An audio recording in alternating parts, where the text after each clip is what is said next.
ഓം നമ ശിവായ. നാളെ ശുഭമാണോ എന്നുള്ള പ്രതിദിന ജ്യോതിഷ പരമ്പരയിലേക്ക് എല്ലാ പ്രിയപ്പെട്ട ജ്യോതിഷ വിശ്വാസികളെയും ലോകാസമസ്ത സുഖിനോ ഭവന്തു എന്നുള്ള പ്രാർത്ഥനയോടുകൂടി വളരെ സ്നേഹത്തോടെ ഹാർദവമായി സ്വാഗതം ചെയ്യുന്നു. നാളെ 2024 ഓഗസ്റ്റ് മാസം 22-ാം തീയതി വ്യാഴാഴ്ച ദിവസം 1200-ാം ആണ്ട് ചിങ്ങമാസം 6-ാം തീയതി ഇന്ത്യൻ തീയതി ശ്രാവണ മാസം 31-ാം തീയതി. നാളത്തെ സൂര്യോദയം രാവിലെ 6:18, അസ്തമയം വൈകുന്നേരം 6:33. നാളത്തെ തിഥി തൃതീയ തിഥിയാണ്. നാളത്തെ ഉദയാൽപരം നക്ഷത്രം ഉത്രട്ടാതി നക്ഷത്രമാണ്. ഉത്രട്ടാതി നക്ഷത്രം ആരംഭിക്കുന്ന സമയം ബുധനാഴ്ച രാത്രി 12:35. അവസാനിക്കുന്ന സമയം വ്യാഴാഴ്ച രാത്രി 10:07. അപ്പോൾ ഈ സമയത്ത് ജനിക്കുന്ന കുട്ടികൾ ഉത്രട്ടാതി നക്ഷത്ര ജാതകരാണെന്നുള്ളത് അറിഞ്ഞുകൊള്ളുക. ഉത്രട്ടാതി നക്ഷത്രം എന്ന് പറഞ്ഞാൽ മീനക്കുറിൽപ്പെട്ട നക്ഷത്രമാണ് ഉത്രട്ടാതി നക്ഷത്രം. അപ്പോൾ ഈ നക്ഷത്രത്തെക്കുറിച്ച് ഞാൻ ഒരുപാട് പ്രാവശ്യം അതിനെ വിശദീകരിച്ച് പറഞ്ഞിട്ടുണ്ട്. ആ നക്ഷത്രത്തിൻ്റെ പ്രത്യേകതകളെക്കുറിച്ച് ഞാൻ ഒരുപാട് പ്രാവശ്യം പറഞ്ഞിട്ടുണ്ട്. അപ്പോൾ ഈ നക്ഷത്രം ഉത്രട്ടാതി നക്ഷത്രം എന്ന് പറയുന്ന നക്ഷത്രം മീനക്കുറിൽപ്പെട്ട മനുഷ്യഗണത്തിൽപ്പെട്ട സ്ത്രീ നക്ഷത്രമാണെന്ന് എല്ലാവർക്കും അറിയാമെന്ന് ഞാൻ വിശ്വസിക്കുന്നു. അപ്പോൾ നാളെ ഉത്രട്ടാതി നക്ഷത്രപ്രകാരമുള്ള അനുകൂലമായ ഫലങ്ങൾ ഏതൊക്കെ നാളുകാർക്കാണ് വന്നു ചേരുക എന്നുള്ളതിനെക്കുറിച്ചാണ് ചിന്തിക്കുന്നത്. നാളത്തെ ദിവസം പുണർദം, പൂയം, ഔട്ടം, ഉത്രാടം, അനിഴം, തൃക്കേട്ട, പൂരുട്ടാതി എന്നീ നാളുകാരുടെ ജീവിതത്തിൽ നാളത്തെ ദിവസം അനുകൂലമായ ഫലങ്ങൾ വന്നു ചേരുമെന്ന് ജ്യോതിഷം പറയുന്നു. പുണർദം, പൂയം, ഔട്ടം, ഉത്രാടം, അനിഴം, തൃക്കേട്ട, പൂരുട്ടാതി എന്നീ നാളുകാരുടെ ജീവിതത്തിൽ നാളത്തെ ദിവസം അനുകൂലമായ ഫലങ്ങൾ വന്നു ചേരുമെന്നാണ് ജ്യോതിഷം പറയുന്നത്. പ്രതികൂലമായ അനുഭവങ്ങൾ വന്നു ചേരാൻ ഇടയുള്ളത് നാളത്തെ ദിവസം ഉത്രട്ടാതി നക്ഷത്രപ്രകാരം പ്രതികൂലമായ അനുഭവങ്ങൾ വന്നു ചേരാൻ സാധ്യതയുള്ളത് പൂരാടം, ചതയം, തിരുവോണം എന്നീ നാളുകാരുടെ ജീവിതത്തിലാണെന്നുള്ളത് അറിഞ്ഞുകൊള്ളുക. അപ്പോൾ പൂരാടം, തിരുവോണം, ചതയം എന്നീ നാളുകാർ നാളത്തെ ദിവസം അവരുടെ ജീവിതത്തിലെ പ്രധാനപ്പെട്ടതായ കാര്യങ്ങളൊക്കെ ചെയ്യുമ്പോൾ ശ്രദ്ധിക്കണം. പ്രതികൂലമായ അനുഭവങ്ങൾ അവരെ തേടി വരുവാൻ സാധ്യതയുണ്ട്. അപ്പോൾ നിരാശപ്പെട്ടിട്ട് കാര്യമില്ല. അപ്പോൾ ഇത് മുന്നറിഞ്ഞ് കാര്യങ്ങളൊക്കെ നാളത്തെ ദിവസം ബുദ്ധിപൂർവ്വം ചെയ്യുക. ചതിയിലകപ്പെടുവാനോ അല്ലെങ്കിൽ സാമ്പത്തിക നഷ്ടം സംഭവിക്കാനോ സാധ്യതയുണ്ട്. അതുകൊണ്ടാണ് ജ്യോതിഷം മുൻകൂറായിട്ട് പറഞ്ഞു തരുന്ന പ്രതികൂലം എന്നുള്ള ആ വാക്കിവിടെ ചേർത്ത് പറയുന്നത്. അപ്പോൾ നാളത്തെ ദിവസം ഈ നാളുകാർ വളരെ ശ്രദ്ധയോടുകൂടി ജീവിക്കുക. ബാക്കിയുള്ള നാളുകാരെ സംബന്ധിച്ച് സുഖദുഃഖ സമ്മിശ്രമായ അനുഭവങ്ങളായിരിക്കും നാളത്തെ ദിവസം വന്നു ചേരുക എന്നുള്ളതും ജ്യോതിഷം പറയുന്നുണ്ട്. ഇനി നാളെ വ്യാഴാഴ്ച ദിവസമാണ്, ശുഭദിനമാണ്. ശുഭകാര്യങ്ങൾ ചെയ്യുന്നവർക്ക് വേണ്ടി, ശുഭകാര്യങ്ങൾ ചെയ്യുവാൻ ആഗ്രഹിച്ചിരിക്കുന്നവർക്ക് വേണ്ടി, അതായത് ശുഭകാര്യം ജ്യോതിഷപരമായിട്ടുള്ള നല്ല സമയം നോക്കി ചെയ്യുവാൻ ആഗ്രഹിച്ചിരിക്കുന്നവർക്ക് വേണ്ടി നാളത്തെ ശുഭസമയം പറഞ്ഞു തരാം.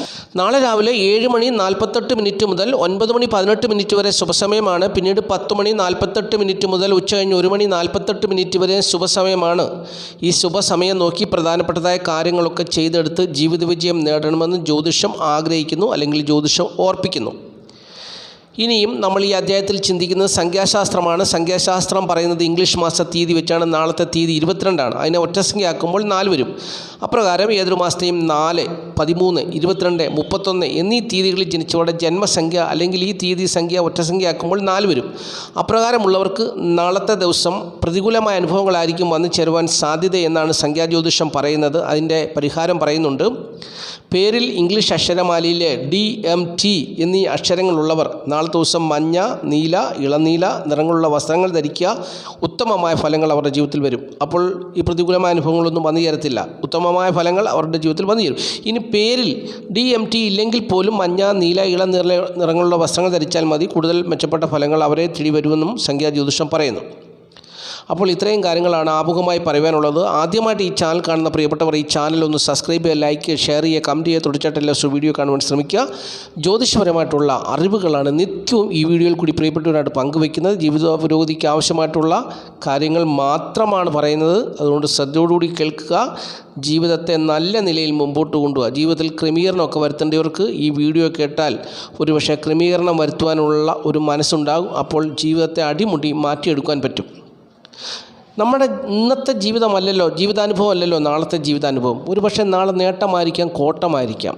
പക്ഷെ നമ്മളൊരു അറിവുള്ളവരെ പോലെ ജീവിച്ചാൽ മാത്രമേ ഈ കാര്യത്തെക്കുറിച്ചൊരു അറിവ് നമുക്ക് വേണം. നാളത്തെ എൻ്റെ ജീവിതാനുഭവം എങ്ങനെയായിരിക്കും എന്നുള്ളതിനെക്കുറിച്ചുള്ള അറിവ് സമ്പാദിക്കുന്നത് വളരെ നല്ലതാണ്.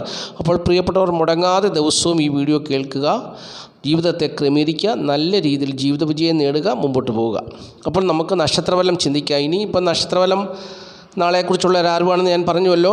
നക്ഷത്രഫലം നാളത്തെ ദിവസത്തിൻ്റെയാണ്. നാളത്തെ ദിവസം വ്യാഴാഴ്ച ദിവസമാണ്, ഉത്രട്ടാതി നക്ഷത്ര ദിവസമാണ്. അപ്പോൾ നാളത്തെ ദിവസം വ്യാഴമെന്ന് പറയുന്ന ഗ്രഹം അതിൻ്റെ പൂർണ്ണ ശക്തിയെ 27 നക്ഷത്ര ജാതകർക്കും കൊടുക്കുന്നൊരു ദിവസമാണ്. അപ്പോൾ വ്യാഴത്തിൻ്റെ നല്ല അനുഭവങ്ങൾ ഏതൊക്കെ നാളുകാർക്ക് കിട്ടും, വ്യാഴത്തിൻ്റെ മോശമായ അനുഭവങ്ങൾ ഏതൊക്കെ നാളുകാർക്ക് വന്നു ചേരുമെന്നുള്ളത് നക്ഷത്രഫലത്തിൽ കൂടി അറിയാൻ കഴിയുള്ളൂ. അതുകൊണ്ട് നമുക്ക് നക്ഷത്രഫലം ചിന്തിക്കാം. ആദ്യമായിട്ട് മേടക്കൂറുകാരുടെ കാര്യം ചിന്തിക്കാം. മേടക്കൂറിൽപ്പെട്ട അശ്വതി, ഭരണി, കാർത്തിക നാളുകാരെ സംബന്ധിച്ച് 2-ാം ഭാവത്തിലാണ് വ്യാഴം നിൽക്കുന്നത്. 2-ാം ഭാവത്തിൽ നിൽക്കുന്ന വ്യാഴം അവർക്ക് അനുകൂലമായ ഫലങ്ങളെ കൊടുക്കുമെന്നാണ് ജ്യോതിഷം പറയുന്നത്. അപ്പോൾ 2-ാം ഭാവത്തിൽ നിൽക്കുന്ന വ്യാഴം അവർക്ക് എന്ത് നേട്ടത്തെ കൊടുക്കും? കുടുംബസുഖം കൊടുക്കും, ധനപരമായ നേട്ടമൊക്കെ കൊടുക്കുമോ? അവരുടെ 12-ാം ഭാവത്തിൻ്റെ അധിപനും ഭാഗ്യഭാവത്തിൻ്റെ അധിപനുമായ വ്യാഴമാണ്. ഒരു വശം ആ വ്യാഴത്തെ മധ്യഭാഗത്ത് വെച്ച് ഭാഗിച്ചാൽ ഒരു ഭാഗം നഷ്ടത്തെ കൊടുക്കുന്ന ഭാവം, ഒരു ഭാഗം അവരുടെ ജീവിതത്തിൽ ഭാഗ്യമായ അനുഭവങ്ങളെ കൊടുക്കുന്ന ഭാവമാണ്. അപ്പോൾ ആ 2 ഭാവം കൂടി ചേർന്നതാണ് ഈ വ്യാഴം. അപ്പോൾ വ്യാഴത്തിന് 2 വശമുണ്ട്. ഒന്ന് നഷ്ടം വരുത്തി കൊടുക്കുന്ന ഒരു വശം, ഒന്ന് ഭാഗ്യം കൊടുക്കുന്നൊരു വശം. അപ്പോൾ നാളത്തെ ദിവസം ഈ വ്യാഴം എന്ന് പറയുന്ന ഗ്രഹം അവരുടെ 2-ാം ഭാവത്തിലാണ്, കുടുംബഭാവത്തിലും ധനഭാവവുമായ 2-ാം ഭാവത്തിലാണ് നിൽക്കുന്നത്. ജ്യോതിഷം പറയുന്നത് 2-ാം ഭാവത്തിൽ നിൽക്കുന്ന വ്യാഴം അനുകൂലമായ ഫലങ്ങളെ കൊടുക്കുമെന്നാണ് പറയുന്നത്. ഇപ്പോൾ നിലവിലുള്ള തൊഴിൽ മേഖലയിൽ അവർ ഏർപ്പെട്ടിരിക്കുന്ന തൊഴിലിൽ അവർക്ക് കൂടുതൽ അധികാരം വന്നു ചേരുവാൻ സാധ്യതയുള്ളൊരു ദിവസമാണ് നാളത്തെ ദിവസം എന്നാണ് ജ്യോതിഷം പറയുന്നത്. അതുപോലെ തന്നെ കുടുംബസുഖവും ധനപരമായ നേട്ടവും അവർക്ക് കൊടുക്കും. ദാമ്പത്യ ജീവിത പ്രശ്നങ്ങൾ ഇല്ലാതാക്കും. അവരുടെ ജീവിതത്തിൽ ഭാഗ്യകരമായ അനുഭവങ്ങളെ കൊടുക്കും. നഷ്ടസാധ്യതയ്ക്ക് നാളത്തെ ദിവസം നഷ്ടസാധ്യതകൾ കുറവായിരിക്കും. അപ്പോൾ അങ്ങനെയുള്ള നല്ല ഫലങ്ങൾ ഈ മേടക്കൂറിൽപ്പെട്ട അശ്വതി, ഭരണി, കാർത്തിക നാളുകാരെ തേടി വരുന്നൊരു ദിവസമാണ്. എല്ലാം കൊണ്ടും നല്ല അനുഭവം ഏറെക്കുറെ പ്രതീക്ഷിക്കാവുന്നൊരു ദിവസമാണ് നാളത്തെ ദിവസം എന്നുള്ളത് അറിഞ്ഞുകൊള്ളുക. ഇനി ഇടവക്കൂറാണ്. ഇടവക്കൂറിൽപ്പെട്ട കാർത്തിക, രോഹിണി, മകരം 2 പാദം നാളുകാരെ സംബന്ധിച്ച് അവരുടെ ജന്മഭാവത്തിലാണ് വ്യാഴം നിൽക്കുന്നത്. ജന്മത്തിൽ നിൽക്കുന്ന വ്യാഴം അവർക്ക് അനേക വിധത്തിലുള്ള സൗഭാഗ്യത്തെ കൊടുക്കുന്നൊരു ദിവസമാണെന്നാണ് ജ്യോതിഷം പറയുന്നത്. വ്യാഴം എന്ന് പറയുന്ന ശുഭഗ്രഹം നവഗ്രഹങ്ങളിൽ ഏറ്റവും പ്രധാനപ്പെട്ട ഗ്രഹമാണ്. ഈ ഏറ്റവും പ്രധാനപ്പെട്ട ഗ്രഹമാണ് ഇടവക്കൂറുകാരുടെ ജന്മഭാവത്തിൽ നിൽക്കുന്നത്. അങ്ങനെ ജന്മഭാവത്തിൽ നിന്നാൽ ഈ നാളുകാർ മറ്റുള്ളവരാൽ മാനിക്കപ്പെടുവാൻ സാധ്യതയുണ്ടെന്നാണ് പറയുന്നത്. നല്ല ആരോഗ്യമുള്ളൊരു ദിവസമായിരിക്കും. പുതിയ ആഭരണങ്ങളൊക്കെ വന്നു ചേരും. ധനം കയ്യിലുണ്ടായിരിക്കും നാളത്തെ ദിവസം. അതുപോലെ തന്നെ ആൺമക്കളെ കൊണ്ട് നല്ല ഭാഗ്യകരമായ അനുഭവങ്ങളൊക്കെ വന്നു ചേരും. അപ്പോൾ അങ്ങനെ പ്രശസ്തിയും അംഗീകാരവും ഒക്കെ വരുവാൻ സാധ്യതയുള്ളൊരു ദിവസമാണ് ഇടവക്കൂറുകാരെ സംബന്ധിച്ച് നാളത്തെ ദിവസം എന്നുള്ളത് അറിഞ്ഞുകൊള്ളുക. അവർക്ക് എല്ലാം കൊണ്ടും അനുകൂലമായൊരു ദിവസമാണ് നാളത്തെ ദിവസം. കുടുംബസുഖവും ധനപരമായ നേട്ടവും മക്കളെ കൊണ്ടും ഒക്കെ സൗഭാഗ്യകരമായ അനുഭവങ്ങൾ പ്രതീക്ഷിക്കാവുന്ന ഒരു ദിവസമായിരിക്കും നാളത്തെ ദിവസം എന്നുള്ളത് അറിഞ്ഞുകൊള്ളുക. ഇനി മിഥുനക്കൂറാണ്. മിഥുനക്കൂറിൽപ്പെട്ട മകരം 2 പാദം തിരുവാതിര പുണർതം 3/4 നാളുകാരെ സംബന്ധിച്ച് നാളത്തെ ദിവസം അവരുടെ 12-ാം ഭാവത്തിലാണ് വ്യാഴം നിൽക്കുന്നത്. 12-ാം ഭാവത്തിൽ ഏത് ഗ്രഹവും ദോഷത്തെയാണ് ചെയ്യുന്നത്. 12-ാം ഭാവം എന്ന് പറഞ്ഞാൽ നഷ്ടഭാവമാണ്. അപ്പോൾ ഈ നഷ്ടഭാവത്തിൽ വ്യാഴം എന്ന് പറയുന്ന ശുഭഗ്രഹം വന്നു നിന്നാൽ ശുഭത്വം ഉള്ളതുകൊണ്ട്, വ്യാഴത്തിന് ശുഭത്വം ഉള്ളതുകൊണ്ട് ദോഷമൊന്നും കാര്യമായി സംഭവിക്കില്ല എന്ന് നമുക്ക് വിചാരിക്കാം. അപ്പോൾ നാളത്തെ ദിവസം എന്തായാലും സ്ത്രീ ജാതകരെ സംബന്ധിച്ച് ഏറെക്കുറെ അനുകൂലമായ ഫലങ്ങളൊക്കെ അവരുടെ ജീവിതത്തിൽ വന്നു ചേരും. എന്നാൽ പുരുഷ ജാതകരെ സംബന്ധിച്ച് വളരെ മോശമായ അനുഭവങ്ങളായിരിക്കും നാളത്തെ ദിവസം വന്നു ചേരുക എന്നുള്ളതാണ് ജ്യോതിഷം പറയുന്ന കാര്യം. അപ്പോൾ അതെന്താണ്? 12-ാം ഭാവത്തിൽ വ്യാഴം നിന്നാൽ സ്ത്രീകൾക്ക് മാത്രം നേട്ടവും പുരുഷന്മാർക്ക് കോട്ടവും എന്ന് ചോദിച്ചു കഴിഞ്ഞാൽ ജ്യോതിഷം പറയുന്നത് അതുകൊണ്ടാണ്. 12-ാം ഭാവം എന്ന് പറഞ്ഞാൽ നഷ്ടഭാവമാണ്. അപ്പോൾ നഷ്ടം ഏറെക്കുറെ കൂടുതലായിട്ടും വരുത്തി വയ്ക്കുന്നത് പുരുഷന്മാരാണല്ലോ. അപ്പോൾ അങ്ങനെ പുരുഷന്മാരാണ് സാമ്പത്തികമായ മേഖലകളിലൊക്കെ പ്രവർത്തിക്കുന്നവരും ധനം കൈകാര്യം ചെയ്യുന്നവരും കൂടുതലായിട്ടുള്ളത്. അതുകൊണ്ട് അവരെ സംബന്ധിച്ചോളം നാളത്തെ ദിവസം നഷ്ടസാധ്യത നിലനിൽക്കുന്നുണ്ട് എന്നുള്ളതാണ് ജ്യോതിഷം ഇവിടെ എടുത്തു പറയുന്നത്. അപ്പോൾ അതുകൊണ്ട് ഈ നാളുകാർ നാളത്തെ ദിവസം അവരുടെ ധനപരമായ വിഷയങ്ങളിലൊക്കെ ശ്രദ്ധയോടുകൂടി ഏർപ്പെടുക. ധനനഷ്ടം സംഭവിക്കാൻ സാധ്യതയുണ്ട്. അപ്പോൾ അത് മുഖേന പലവിധമായ പ്രതിസന്ധികളും അവരുടെ ജീവിതത്തിൽ കടന്നു വരാമെന്നുള്ളതാണ് അറിഞ്ഞിരിക്കേണ്ട കാര്യം. ചിലരൊക്കെ പാപപ്രവർത്തികളിൽ അകപ്പെടും. പുത്രഭാഗ്യം കുറവായിരിക്കും. നാളത്തെ ദിവസം പുത്രന്മാരെ കൊണ്ടുള്ള സൗഭാഗ്യമായ അനുഭവങ്ങളൊക്കെ കുറവായിരിക്കും. അങ്ങനെ മാനസികവും ശാരീരികമായ ബുദ്ധിമുട്ടുകളും പ്രയാസങ്ങളും ഈ പുരുഷ ജാതകർക്ക് ഉണ്ടാകുവാനും സാധ്യതയുള്ള ദിവസമാണെന്നുള്ളത് പറയുന്നു. എന്നാൽ വലിയ ദോഷങ്ങളൊന്നുമില്ലാതെ സ്ത്രീ ജാതകർ, മിഥുനക്കൂറിൽപ്പെട്ട മകരം 2 പാദം തിരുവാതിര പുണർതം 3/4 നാളുകാരായിട്ടുള്ള സ്ത്രീ ജാതകർ കടന്നു പോകുമെന്നുള്ളതും അറിഞ്ഞുകൊള്ളുക. ഇനി കർക്കിടകക്കൂറാണ്. കർക്കിടകക്കൂറിൽപ്പെട്ട പുണർതം 4 പൂയം ആയില്യം നാളുകാരെ സംബന്ധിച്ച് അവരുടെ 11-ാം ഭാവത്തിലാണ്. കർക്കിടകക്കൂറുകാരെ സംബന്ധിച്ച് അവരുടെ 11-ാം ഭാവത്തിലാണ് വ്യാഴം നിൽക്കുന്നത്. 11-ാം ഭാവത്തിൽ നിൽക്കുന്ന വ്യാഴം ഈ നാളുകാരെ സംബന്ധിച്ച് വളരെ നേട്ടങ്ങൾ കൊടുക്കുമെന്നാണ് ജ്യോതിഷം പറയുന്നത്. അപ്പം നല്ല നേട്ടം, അവർക്ക് ബുദ്ധിശക്തി കൊടുക്കും, ധനപരമായ നേട്ടം കൊടുക്കും, ശാസ്ത്രജ്ഞാനം കൊടുക്കും, കൃഷികാര്യങ്ങളിലൊക്കെ താല്പര്യം ഉണ്ടായിരിക്കും, തൊഴിൽ ഗുണത്തെ കൊടുക്കും, ബന്ധുമിത്രാദികൾക്ക് വേണ്ടി പ്രവർത്തിക്കുന്ന ഒരു മനസ്സ് കൊടുക്കും. അങ്ങനെ നല്ല അനുഭവങ്ങൾ നാളത്തെ ദിവസം ഈ കർക്കിടകക്കുറിൽപ്പെട്ട പുണർതം കാല പൂയമായില്ലെന്ന ആളുകൾക്ക് കൊടുക്കുന്നൊരു ദിവസമാണെന്നുള്ളത് അറിഞ്ഞുകൊള്ളുക. ഇനിയും ചിങ്ങക്കുറാണ്. ചിങ്ങക്കുറിൽപ്പെട്ട മകം പൂര ഉത്രം കാലിന് ആളുകാരെ സംബന്ധിച്ച് അവരുടെ തൊഴിൽ ഭാവത്തിലാണ് വ്യാഴം നിൽക്കുന്നത്. തൊഴിൽപരമായ നേട്ടം അവർക്ക് ലഭിക്കുന്ന ഒരു സമയമാണ്. ചിങ്ങക്കുറുകാരെ സംബന്ധിച്ച് തൊഴിൽപരമായ നേട്ടം അവരുടെ ജീവിതത്തിൽ ഉണ്ടാകുന്നൊരു സമയമാണ്. മാന്യമായ തൊഴിലും ആ തൊഴിൽ കൂടിയുള്ള ഒരു ധനപരമായ നേട്ടമൊക്കെ അവർക്ക് വന്നു ചേരുന്ന ഒരു സമയമാണിപ്പോൾ. വളരെ നീതിയോടും മര്യാദയോടും കൂടി തൊഴിൽ മേഖലയിൽ പ്രവർത്തിക്കുന്നൊരു സമയമാണ്. സ്വജനങ്ങളിൽ വെച്ച് അറിയപ്പെടുവാൻ സാധ്യതയുള്ള ദിവസമാണ്. മറ്റുള്ളവർ ബഹുമാനിക്കപ്പെടുന്നൊരു ദിവസമാണ്. ഈശ്വരവിശ്വാസം വർദ്ധിക്കുന്നൊരു ദിവസമാണ്. അങ്ങനെ ഒരുപാട് നേട്ടങ്ങൾ നാളത്തെ ദിവസം ചിങ്ങക്കുറിൽപ്പെട്ട മകം പൂര ഉത്രം കാൽനാളുകൾക്ക് വന്നു ചേരുന്നൊരു ദിവസമാണ്. അവർക്ക് ദാമ്പത്യ ജീവിത സുഖവും അങ്ങനെ ധനപരമായ നേട്ടം, തൊഴിൽ ഗുണം, ഈശ്വരവിശ്വാസം, അപ്പോൾ എല്ലാ മേഖലകളിലും നാളത്തെ ദിവസം അവർക്ക് അനുകൂലമായ ഫലങ്ങൾ വന്നു ചേരുന്നൊരു ദിവസമാണ് എന്നുള്ളത് ചിങ്ങക്കൂറിൽപ്പെട്ട മകം പൂര ഉത്രം കാൽനാളുകാർ അറിഞ്ഞുകൊള്ളുക. ഇനി കന്നിക്കൂറാണ്. കന്നിക്കൂറിൽപ്പെട്ട ഉത്രം മുക്കാൽ അത്തം ചിത്തിര 2 പാദം നാളുകാരെ സംബന്ധിച്ച് അവർക്ക് 9ാം ഭാവത്തിലാണ് വ്യാഴം നിൽക്കുന്നത്. ഈ 9ാം ഭാവത്തിൽ നിൽക്കുന്ന വ്യാഴം ഇവർക്ക് ഭാഗ്യത്തെ കൊടുക്കുമോ എന്നാണ് ചോദ്യം. അപ്പോൾ 9ാം ഭാവത്തിൽ നിൽക്കുന്ന വ്യാഴം ഇവരുടെ 4ാം ഭാവത്തിൻ്റെ അധിപനും, വീട്, വസ്തു, വാഹനം, ഭൂമി എന്നിവ സംബന്ധിച്ചുള്ള ഭാവത്തിൻ്റെ അധിപനും ദാമ്പത്യ ജീവിത ഭാവത്തിൻ്റെ അധിപനുമായ വ്യാഴമാണ് 9ൽ നിൽക്കുന്നത്. അപ്പോൾ ഈ 2 അവസ്ഥകളിലും വ്യാഴം നാളത്തെ ദിവസം ഇവർക്ക് അനുകൂലമായ ഫലത്തെ കൊടുക്കുമോ? നാളത്തെ ദിവസം കാര്യമായ ഭാഗ്യാനുഭവങ്ങളൊന്നും കൊടുക്കത്തില്ല. കാരണം ഈ കന്നിക്കൂറുകാരുടെ അഷ്ടമത്തിൻ്റെ അധിപനുമായിട്ട് ചേർന്നാണ് വ്യാഴം നിൽക്കുന്നത്. അതുകൊണ്ട് വലിയ ഭാഗ്യകരമായ അനുഭവങ്ങളൊന്നും വന്നു ചേരത്തില്ല. പ്രത്യേകിച്ച് ജനിച്ച സമയത്ത് വ്യാഴം അനിഷ്ടസ്ഥാന സ്ഥിതനാണെങ്കിൽ നാളത്തെ ദിവസം യാതൊരുവിധ നേട്ടവും ഇവർക്കുണ്ടാകുന്നൊരു ദിവസമല്ല. ഭാഗ്യകരമായ അനുഭവങ്ങളൊന്നും പ്രതീക്ഷിക്കാൻ പറ്റത്തില്ല. പലരും വ്യാഴം എൻ്റെ ഭാഗ്യഭാവത്തിലാണ് നിൽക്കുന്നത് എന്നുള്ളൊരു പ്രത്യാശയോടുകൂടി ജീവിക്കുന്ന ഒരുപാട് പേരുണ്ട്. പക്ഷെ അവരുടെയൊന്നും ജീവിതത്തിൽ വ്യാഴം അനുകൂലമായ ഫലത്തെ അവർക്ക് കൊടുക്കുന്നില്ല. കാരണം അവർ ജനിച്ച സമയത്ത് വ്യാഴം അനിഷ്ടസ്ഥാന സ്ഥിതനായിരുന്നു. അപ്പോൾ നാളത്തെ ദിവസവും ഇതുപോലെ തന്നെ അനുകൂലമായ ഒരു ഭാവത്തിലാണ് അവർ ജനിച്ച സമയത്ത് വ്യാഴം നിന്നിരുന്നെങ്കിൽ നാളത്തെ ദിവസം അവർക്ക് അനുകൂലമായ ഒരു ഭാഗ്യാനുഭവം അവരുടെ ജീവിതത്തിൽ കൊടുക്കും. അല്ലാത്തവരെ സംബന്ധിച്ച് പല കാര്യങ്ങളും പ്രതികൂലമായ അനുഭവങ്ങൾ തന്നെയായിരിക്കും വന്നു ചേരുക എന്നുള്ളതാണ് അറിഞ്ഞിരിക്കേണ്ട കാര്യം. ഇനി തുലാക്കൂറാണ്. തുലാക്കൂറിൽപ്പെട്ട ചിത്ര 2 പാദം ചോതി വിശാഖ മുക്കാൽ നാളുകാരെ സംബന്ധിച്ച് നാളത്തെ ദിവസം അവരുടെ ജീവിതത്തിൽ വ്യാഴം എന്ന് പറയുന്ന ഗ്രഹം തിക്താനുഭവങ്ങളെ കൊടുക്കുന്നൊരു ദിവസമാണ്. ദാമ്പത്യ ജീവിത പ്രശ്നങ്ങൾ, ഭാര്യയ്ക്ക് സുഖമില്ലാതെ വരാം, ഭർത്താവിന് സുഖമില്ലാതെ വരാം. അതുപോലെ തന്നെ താമസിക്കുന്ന വീടും സ്ഥലവും നഷ്ടപ്പെട്ടോ അവിടുന്ന് മാറി താമസിക്കേണ്ട സാഹചര്യം വരാം.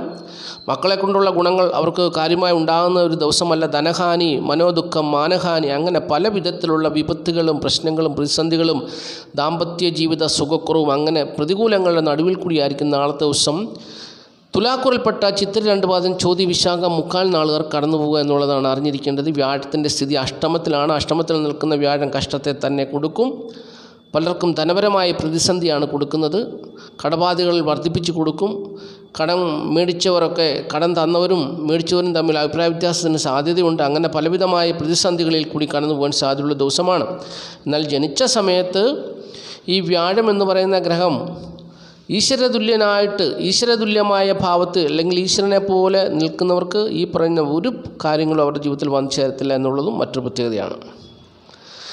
ഇനി വൃശ്ചികക്കൂറാണ്. വൃശ്ചികക്കൂറിൽപ്പെട്ട വിശാഖം കാലാനുകൂലം കേട്ട നാളുകാരെ സംബന്ധിച്ച് നാളത്തെ ദിവസം അവരെ സംബന്ധിച്ചോളം വ്യാഴം 7ാം ഭാവത്തിലാണ്, കേന്ദ്രഭാവത്തിലാണ് നിൽക്കുന്നത്. അപ്പോൾ 7ാം ഭാവത്തിൽ നിൽക്കുന്ന വ്യാഴം ഇവർക്ക് വേണ്ടത്ര ജീവിത പുരോഗതി കൊടുക്കുന്നില്ല. അതാണൊരു വിഷയം. കേന്ദ്രഭാവത്തിലാണ് വ്യാഴം നിൽക്കുന്നത്. വ്യാഴം എന്ന് പറയുന്ന ശുഭഗ്രഹം നിൽക്കുന്നത് കേന്ദ്രഭാവത്തിലാണെങ്കിൽ പോലും ഈ വൃശ്ചികക്കൂറുകാരെ സംബന്ധിച്ച് വ്യാഴം അവരുടെ ജീവിതത്തിൽ കാര്യമായൊന്നും ഇതുവരെയും പ്രവർത്തിക്കാൻ തുടങ്ങിയിട്ടില്ല. കാരണം വ്യാഴം അവരുടെ കൂറിൻ്റെ അധിപനുമായ ചൊവ്വയുമായിട്ട് ചേർന്നാണ് നിൽക്കുന്നതെങ്കിൽ പോലും ഈ 2 ഗ്രഹങ്ങളും പരസ്പരം അവരുടെ സ്വന്തം ശക്തി കാണിക്കുന്നത് കൊണ്ട് 2 പേരുടെയും ശക്തികൾ തമ്മിൽ കൂട്ടിയിടിച്ച് ഈ ജാതകർക്ക് വേണ്ടത്ര നേട്ടം ഈ ഗ്രഹങ്ങൾ കൊടുക്കുന്നില്ല. അപ്പോൾ ഓഗസ്റ്റ് 26-ന് ചൊവ്വ അവിടെ നിന്ന് മാറും. പിന്നീട് വ്യാഴം തനിച്ചാവും. അങ്ങനെ 7ാം ഭാവത്തിൽ വ്യാഴം എന്ന് പറയുന്ന ഗ്രഹം തനിച്ച് നിൽക്കുമ്പോൾ ഇവരുടെ ജീവിതത്തിൽ പിന്നീട് ചന്ദ്രൻ്റെ സഞ്ചാരം മൂലം രാജയോഗങ്ങളൊക്കെ വന്നു ചേരുവാൻ സാധ്യതയുണ്ട്. അങ്ങനെ ഇവരുടെ ജീവിത രീതിക്ക് ഓഗസ്റ്റ് മാസം 26-ാം തീയതി മുതൽ മാറ്റം വരും. അപ്പോൾ ഭാഗ്യകരമായ അനുഭവങ്ങളൊക്കെ വരും. ഒരു പക്ഷെങ്കിൽ അവർക്ക് ഈ കുജൻ അഷ്ടമത്തിലേക്കാണ് പോകുന്നത് എങ്കിൽ പോലും അഷ്ടമത്തിൽ നിൽക്കുന്ന കുജൻ ഒരു 45 ദിവസം കഷ്ടത കൊടുത്താൽ പോലും 45 ദിവസം കഴിഞ്ഞാൽ പിന്നെ കുജൻ എന്നല്ല ഒരു ഗ്രഹം പോലും അവരുടെ അഷ്ടമത്തിലേക്ക് ഉടനെ എങ്ങും വരത്തില്ല. അപ്പോൾ അതുകൊണ്ട് 45 ദിവസം കൂടെ കഴിഞ്ഞാൽ പിന്നെ അവർക്ക് ജീവിതത്തിൽ ഉയർച്ചയുടെയും ഉന്നതിയുടെയും കാലമാണ്. അതുവരെ അവർക്ക് പ്രതികൂലമായ അനുഭവങ്ങളൊക്കെ ചെറിയ രീതിയിൽ അവരെ തേടി വരുവാനും സാധ്യതയുണ്ട് എന്നുള്ള കാര്യമാണ് അറിഞ്ഞിരിക്കേണ്ടത്. വ്യാഴം തനിച്ച് പൂർണ്ണമായ ഫലത്തെ കൊടുക്കണമെങ്കിൽ അവർ ജനിച്ച സമയത്ത് വ്യാഴം എന്ന് പറയുന്ന ഗ്രഹം ഉച്ചസ്ഥിതിയിലാണെങ്കിൽ നാളത്തെ ദിവസം അവർക്ക് ജീവിതത്തിൽ വ്യാഴം എന്ന് പറയുന്ന ശുഭഗ്രഹം ഇഷ്ടഫലങ്ങളെ കൊടുത്ത് ഇവരെ തൃപ്തരാക്കുന്നൊരു ദിവസമായിരിക്കും എന്നുള്ളതും അറിഞ്ഞിരിക്കേണ്ടതാണ്. ഇനി ധനുക്കൂറിൽപ്പെട്ട മൂലം പുരാട ഉത്രാടം കാൽ നാളുകാരെ സംബന്ധിച്ച് നാളത്തെ ദിവസം അവരുടെ 6ാം ഭാവത്തിലാണ് വ്യാഴം നിൽക്കുന്നത്. ശുഭഗ്രഹത്തിന് പറ്റിയ സ്ഥാനമല്ല 6ാം ഭാവം. അപ്പോൾ 6ാം ഭാവത്തിൽ വ്യാഴം നിൽക്കുന്നു. 6ാം ഭാവത്തിൽ നിൽക്കുന്ന വ്യാഴം രോഗം, ദുഃഖം, കടബാധ്യതകളാൽ ഭാരപ്പെടുന്നവരെ ഇല്ലാതാക്കുക, അവരെ മാനസികമായി ബുദ്ധിമുട്ടിക്കുക എന്നിങ്ങനെയുള്ള ദോഷഫലങ്ങൾ ചെയ്യത്തില്ല. പകരം ഈ പ്രതിസന്ധികളിൽ കൂടി കടന്നു പോകുന്നവർക്കൊരാശ്വാസമായിട്ട് നിലകൊള്ളും എന്നാണ് ജ്യോതിഷ അഭിപ്രായം. അതായത് 6ാം ഭാവം എന്ന് പറഞ്ഞാൽ രോഗഭാവമാണ്, കടബാധ്യതകളാൽ ഭാരപ്പെടുന്നൊരു ഭാവമാണ്, ശത്രുക്കളാൽ ഭാരപ്പെടുന്നൊരു ഭാവമാണ്. അവിടെ വ്യാഴമാണ് നിൽക്കുന്നത്, ഒരു ശുഭഗ്രഹമാണ് നിൽക്കുന്നത്. എങ്കിലും ഒറ്റ ദിവസം കൊണ്ട് കടമൊന്നും കൊടുത്തു തീർക്കാൻ പറ്റത്തില്ല. കടമൊക്കെ പടിപടിയായിട്ട് കൊടുത്തു തീർക്കാൻ പറ്റും. അപ്പോൾ അതിനു വേണ്ടിയുള്ള സഹായങ്ങളൊക്കെ ചെയ്യുമെങ്കിലും അതിനെ ഒറ്റ ദിവസം കൊണ്ട് ഇല്ലാതാക്കി മറ്റൊരു തലത്തിലേക്ക് ഈ നാളുകാരെ എത്തിക്കത്തില്ല എന്നുള്ളതാണ് അറിഞ്ഞിരിക്കേണ്ടത്. അവരുടെ കടങ്ങളെല്ലാം കൊടുത്തു തീർക്കാൻ സഹായിക്കും, അവർക്ക് ആശ്വാസമായ ഒരു അനുഭവത്തെ കൊടുക്കും. അങ്ങനെയുള്ള ജീവിത സാഹചര്യത്തിൽ ഇവർക്ക് കൊടുക്കും വ്യാഴം. അപ്പോൾ ഇങ്ങനെയുള്ള അനുഭവങ്ങളായിരിക്കും നാളത്തെ ദിവസം ഇവർക്ക് വന്നു ചേരുക എന്നുള്ളതും അറിഞ്ഞിരിക്കേണ്ട കാര്യമാണ്. ഇനിയും മകരക്കൂറാണ്. മകരക്കൂറിൽപ്പെട്ട ഉത്രാടം, മുക്കാൽ, തിരുവോണം, ഔട്ടം 2 പാദം നാളുകാരെ സംബന്ധിച്ച് അവരുടെ ജീവിതത്തിൽ വ്യാഴം എന്ന് പറയുന്ന ഗ്രഹം 5ാം ഭാവത്തിലാണ് നിൽക്കുന്നത്. 5ാം ഭാവത്തിൽ നിൽക്കുന്ന വ്യാഴം ഇവരുടെ ജീവിതത്തിൽ കാര്യമായ നേട്ടങ്ങളൊന്നും കൊടുക്കുന്നില്ല. അതെന്തുകൊണ്ടാണ് കാര്യമായ നേട്ടങ്ങളൊന്നും കൊടുക്കാത്തത്? വ്യാഴം ഇവരുടെ 5ാം ഭാവത്തിലാണ് നിൽക്കുന്നത്. 5ാം ഭാവം എന്ന് പറഞ്ഞാൽ ത്രികോണഭാവമാണ്. അപ്പോൾ ത്രികോണഭാവത്തിൽ നിൽക്കുന്ന വ്യാഴം മകരക്കൂറിൽപ്പെട്ട ഉത്രാടം, മുക്കാൽ, തിരുവോണം, ഔട്ടം 2 പാദം നാളുകാരായിട്ടുള്ളവർക്ക് വേണ്ടത്രതായിട്ടുള്ള ഒരു പ്രോത്സാഹനം അല്ലെങ്കിൽ അവർക്ക് നല്ല അനുഭവങ്ങളെ കാര്യമായിട്ട് കൊടുക്കുന്നില്ല. പ്രതികൂലമായ സാഹചര്യങ്ങളിൽ കൂടിയാണ് അവർ പലരും കടന്നു പോകുന്നത്. അപ്പോൾ അതിൻ്റെ യഥാർത്ഥ പ്രശ്നം വ്യാഴം എന്ന് പറയുന്ന ഗ്രഹം ഇപ്പോൾ മെയ് മാസം മുതലാണ് ഇവിടേക്ക് വന്നത്. മെയ്, ജൂൺ, ജൂലൈ 3 മാസം കഴിഞ്ഞു. ഇനിയും 2 മാസം കൂടി കഴിഞ്ഞാൽ വ്യാഴം ഓട്ടോമാറ്റിക്കായിട്ട് വ്യാഴം തന്നെ എല്ലാവർക്കും വാരിക്കുറി കൊടുക്കുന്ന ഒരു അനുഭവത്തിലേക്ക് വ്യാഴം മാറും. ആ സമയം മുതൽ ഈ മകരക്കൂറിൽപ്പെട്ട ഉത്രാടം, മുക്കാൽ, തിരുവോണം, ഔട്ടം 2 പാദം നാളുകാരുടെ ജീവിതത്തിൽ അഭിവൃദ്ധി ഉണ്ടാകും, ഉയർച്ച ഉണ്ടാകും, ഉന്നമനം ഉണ്ടാകും എന്നുള്ളതാണ് അറിഞ്ഞിരിക്കേണ്ട കാര്യം. ഇനി കുംഭക്കൂറാണ്. കുംഭക്കൂറിൽപ്പെട്ട ഔട്ടം 2 പാദം, ചതയം, പുരുട്ടാതി, മുക്കാൽ നാളുകാരെ സംബന്ധിച്ച് വ്യാഴം അവരുടെ 4ാം ഭാവത്തിലാണ് നിൽക്കുന്നത്. വളരെ നല്ലതാണ്. കേന്ദ്രഭാവത്തിലാണ് വ്യാഴം നിൽക്കുന്നത്. 4ാം ഭാവത്തിൽ നിൽക്കുന്ന വ്യാഴം വീട്, വസ്തു, വാഹനം, ഭൂമി എന്നിവ സംബന്ധിച്ചുള്ള നേട്ടങ്ങൾ ഈ കുംഭക്കൂറുകാർക്ക് കൊടുക്കുന്ന ഒരു സമയമാണ്. അവർക്ക് കുടുംബസുഖം, ധനപരമായ നേട്ടം, തൊഴിൽ ഗുണം, വീട്, വസ്തു, വാഹനം, ഭൂമിയിന്മേലുള്ള നേട്ടം, അങ്ങനെ എല്ലാവിധമായ സൗഭാഗ്യങ്ങളും വന്നു ചേരുന്നൊരു ദിവസമായിരിക്കും നാളത്തെ ദിവസം എന്നുള്ളത് കുംഭക്കൂറുകാർ അറിഞ്ഞുകൊള്ളുക. ഇനിയും മീനക്കൂറാണ്. മീനക്കൂറിൽപ്പെട്ട പൊരുട്ടാതികാൽ, ഉത്രട്ടാതി, രേവതി നാളുകാരെ സംബന്ധിച്ചിടത്തോളം നാളത്തെ ദിവസം വ്യാഴം അവരുടെ 3ാം ഭാവത്തിലാണ് നിൽക്കുന്നത്. വ്യാഴം 3ാം ഭാവത്തിൽ നിൽക്കുന്നത് നല്ലതല്ല എന്നുള്ളത് എല്ലാവർക്കും അറിയാം. കാരണം വ്യാഴം ഒരു ശുഭഗ്രഹമല്ലേ, അത് കേന്ദ്രസ്ഥാനത്ത് തന്നെയാണ് നിൽക്കേണ്ടത്. അപ്പോൾ നാളെ 3ാം ഭാവത്തിൽ നിന്നാൽ സ്ഥിര ജോലിയും സ്ഥിര വരുമാനവും ഇല്ലാത്തവരെ സംബന്ധിച്ച് മോശമായ അനുഭവങ്ങളായിരിക്കും നാളത്തെ ദിവസം അവരുടെ ജീവിതത്തിൽ വന്നു ചേരുക. പ്രത്യേകിച്ച് ധനപരമായ ബുദ്ധിമുട്ടുണ്ടാകും, ധനം തികയാത്ത അനുഭവം അവരുടെ ജീവിതത്തിൽ ഉണ്ടാകും, അലസത ഉണ്ടാകും, കോപം ഉണ്ടാകും, കാര്യതടസ്സം ഉണ്ടാകും. അങ്ങനെ ജോലിയിൽ നിന്നുള്ള വരുമാനക്കുറവ് മൂലം ഇവർക്ക് സൽചിന്താഗതി കുറവുണ്ടാകും. അപ്പോൾ അങ്ങനെയുള്ള പ്രതിസന്ധികളൊക്കെ ഇവരുടെ ജീവിതത്തിൽ വന്നു ചേരാൻ സാധ്യതയുള്ള ദിവസമാണ്. എന്നാൽ അതിന് പരിഹാരമായിട്ട് ജ്യോതിഷം അവിടെ പറയുന്നത് ഇവരുടെ ജന്മഭാവത്തിലാണല്ലോ നാളത്തെ ദിവസം ചന്ദ്രൻ നിൽക്കുന്നത്. അപ്പോൾ ചന്ദ്രൻ നിൽക്കുന്നതിൻ്റെ 12-ൽ ശനി നിന്നാൽ ഇവർക്ക് രാജയോഗതുല്യമായ അനുഭവങ്ങൾ ശനി കൊടുക്കുമെന്നാണ് പറയുന്നത്. ചന്ദ്രൻ മാറിയാൽ ശനി 7.5 ശനിയുടെ ഫലത്തെയും കൊടുക്കും. അപ്പോൾ അങ്ങനെയാണ് ജ്യോതിഷം പറയുന്നത്. അപ്പോൾ നാളത്തെ ദിവസം വ്യാഴം അവർക്ക് അനുകൂലമായ ഫലത്തെ ഒന്നും കൊടുത്തില്ല എങ്കിൽ പോലും ചന്ദ്രൻ അവരുടെ ജന്മഭാവത്തിൽ നിൽക്കുന്നത് കൊണ്ട് ശനി അവർക്ക് കുറേ നല്ല അനുഭവങ്ങൾ കൊടുക്കും. അപ്പോൾ അവർക്ക് രാജയോഗ തുല്യമായ അനുഭവങ്ങൾ എന്നാണ് ജ്യോതിഷനെ വിശേഷിപ്പിക്കുന്നത്. കാരണം ശനി ചന്ദ്രൻ ഇല്ലാതെ നിന്നാൽ വളരെയേറെ തിക്താനുഭവങ്ങളെ കൊടുക്കും. ചന്ദ്രൻ ജന്മഭാവത്തിൽ നിന്നിട്ട് ശനി 12-ൽ നിന്നാൽ രാജയോഗ തുല്യമായ അനുഭവത്തെ കൊടുക്കുമെന്നാണ് ജ്യോതിഷം പറയുന്നത്. അപ്പോൾ അപ്രകാരമുള്ള അനുഭവങ്ങൾ നാളത്തെ ദിവസം ഈ മീനക്കുറിൽപ്പെട്ട പൂരുട്ടാതികാൽ ഉത്രട്ടാതി രേവതി നാളുകാർക്ക് പ്രതീക്ഷിക്കാവുന്നൊരു ദിവസമാണ്. ചന്ദ്രൻ 3-ാം ഭാവത്തിൽ നിന്നതുകൊണ്ട് ബുദ്ധിമുട്ടും പ്രയാസവും ഒക്കെ അനുഭവിക്കുമെന്നോർത്ത് വിഷമിക്കേണ്ട. അവർക്ക് ശനി നാളത്തെ ദിവസം അനുകൂലമായ ഫലത്തെ അവർക്ക് തരും, ശനിയും ചന്ദ്രനും തരും എന്നുള്ള കാര്യം അറിഞ്ഞിരിക്കുക.